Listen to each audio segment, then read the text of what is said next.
طرف۔ السلام علیکم تنویر صدیقی ٹی وی کے ناظرین، امید ہے آپ سب اچھی زندگی گزار رہے ہوں گے۔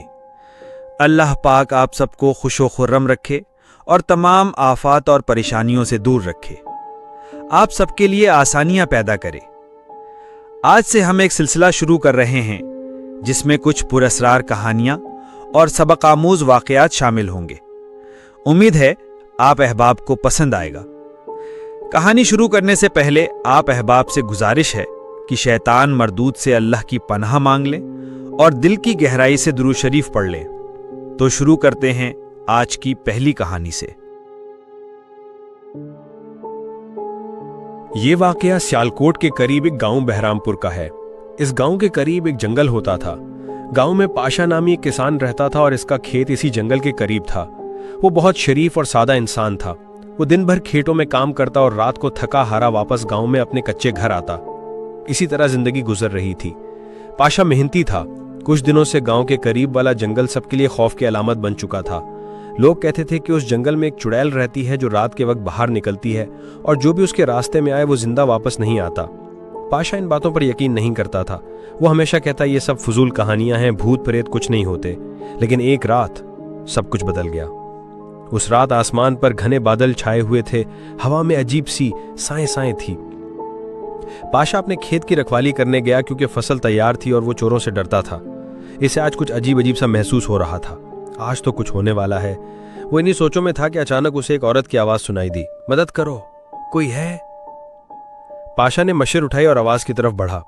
پاشا نے دیکھا ایک بوڑھی عورت درختوں کے پاس بیٹھی ہے اور مدد کے لیے پکار رہی ہے، شاید کیسی تکلیف میں ہے۔ پاشا اس کی طرف بڑھتا ہے کہ معلوم کر سکے کہ کس پریشانی میں ہے۔ جیسے ہی وہ قریب پہنچا، وہ بوڑھی عورت چیخ مار کے کھڑی ہو جاتی ہے۔ اس کی چیخ اتنی خوفناک تھی کہ پاشا کی روح تک کانپ گئی، اور جیسے ہی بوڑھی عورت پاشا کی طرف مڑتی ہے، پاشا دیکھ کے خوفزدہ ہو گیا۔ اس کے سامنے ایک سفید کپڑوں میں لپٹی عورت نہیں، ایک خوفناک چڑیل تھی۔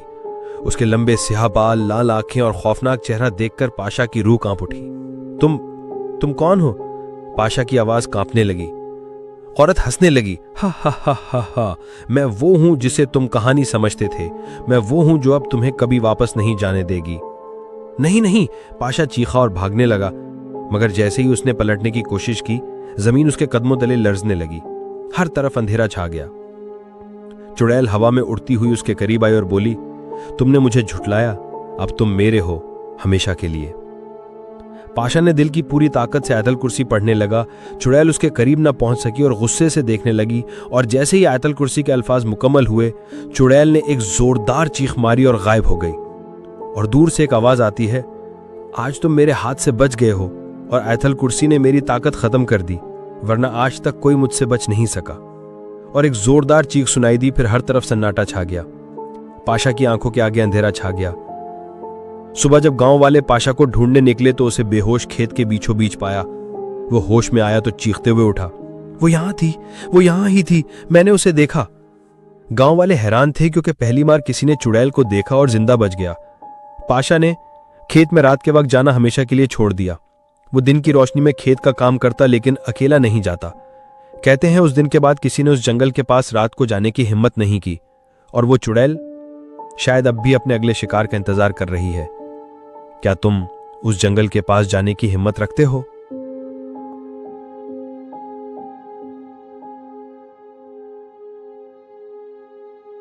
بڑھتے ہیں آج کی دوسری کہانی کی طرف۔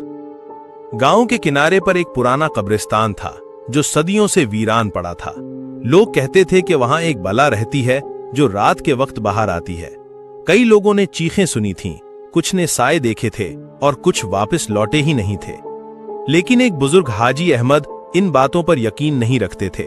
وہ نہایت بہادر اور نیک دل انسان تھے۔ لوگوں کی مدد کرنا ان کا شوق تھا۔ ایک دن گاؤں کے کچھ نوجوان خوف کے مارے ان کے پاس آئے اور بولے، حاجی صاحب، قبرستان میں سے پھر سے عجیب آوازیں آ رہی ہیں، ہم نے ایک سایہ بھی دیکھا ہے، کوئی بلا ہے وہاں۔ حاجی احمد نے تسبیح ہاتھ میں لی، سر پر امامہ درست کیا اور بولے، اگر وہ بلا ہے تو میں اس سے ملوں گا، اللہ میرے ساتھ ہے۔ رات کا وقت تھا، آسمان پر بادل چھائے ہوئے تھے۔ حاجی احمد نے لالٹین جلائی اور قبرستان کی طرف چل دیے۔ ہوائیں تیز چلنے لگیں، درختوں کی شاخیں سیٹیوں کی مانند آوازیں نکالنے لگیں، اور پھر